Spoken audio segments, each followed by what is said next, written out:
সামনেই আসছে ইস্টার, আর ইস্টারের দিনটা যিশুর পুনরুত্থানের দিন হিসাবেই পালন করা হয়। আর এই দিনে মূলত এগ, বানি এই সমস্ত জিনিস দিয়েই সুন্দরভাবে ডেকোরেশন করা হয়। সেজন্য এখন দোকানগুলোতে গেলেই এইগুলোর ওপরে সব রকমের ডেকোরেশনের জিনিস পাওয়া যাবে।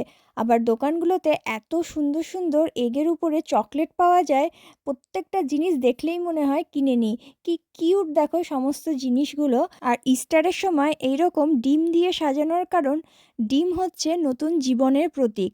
আর বানি বা খরগোশ, সেটাকে ধরা হয় উর্বরতার প্রতীক হিসাবে, কারণ খরগোশ খুব তাড়াতাড়ি বংশবিস্তার করে। আর ইস্টার বানির এই ঐতিহ্য মূলত জার্মানির পৌরাণিক কাহিনী থেকেই এসেছে। সেখানে খরগোশটি শিশুদের জন্য রঙিন ডিম এনে দিত। তারপর জার্মানের লোকজনেরা এই প্রথাটি আমেরিকা সহ বিভিন্ন দেশে ছড়িয়ে দেয়, যা পরে ইস্টার উদযাপনের একটা জনপ্রিয় প্রতীক হয়ে ওঠে। আর ডিমের খোলসকে কবরের প্রতীক হিসাবে বিবেচনা করা হয়, যা যিশুর পুনরুত্থানের মাধ্যমে ভেঙে গেছিল।